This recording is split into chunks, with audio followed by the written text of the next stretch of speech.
Hi తాతయ్య. తల్లి. Hi mummy. Hi daddy. ఏం తాతయ్య అమ్మా, నీకు ఎన్ని రోజులైనా దగ్గు తగ్గలేదా? లేదమ్మా, పాడు దగ్గు అర్థం కావడం లేదు. వారం నుంచి తాగుతున్నా, తేడా లేదు. ఈ మందు తాగడం వల్ల విరోచనలు అవుతున్నాయి కానీ దగ్గు తగ్గడం లేదమ్మా. తాతయ్య అదని తాగొద్దు. దేనికమ్మా? నువ్వు తాగేది దగ్గు మందు కాదు. నీ దగ్గు మందు ఇక్కడే ఉంది. నా మందు ఎర్రమూత మందే కదమ్మా. తాతయ్య ఇక్కడ చూసావా, క్లియర్ గా ఇంగ్లీష్ లో రాసింది COUGH cough SYRUP syrup. Cough syrup అంటే తెలుగులో దగ్గు మందు.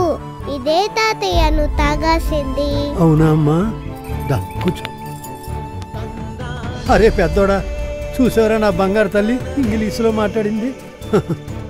ఇన్నాళ్ళు మనం పెద్దింటోళ్ళు డబ్బున్నోళ్ళకి ఇంగ్లీష్ సొంతం అనుకున్నాం. కానీ ఇవాళ జగనన్న గవర్నమెంట్ స్కూల్లో ఇంగ్లీష్ పెట్టి మన పేదోళ్ళ ఇంటికి కూడా ఇంగ్లీష్ తెప్పించాడురా. ఇంగ్లీష్ ఎవడబ్బ సొత్తు కాదని నిరూపించాడురా. ఇవాళ నా బంగారు తల్లి ఇంగ్లీష్ అదరకొట్టి నన్ను కాపాడింది. విద్యార్థులకు ఇంగ్లీష్ ఒక వరం, మెరుగవును భావితరం. ఇదే జగనన్న స్వరం.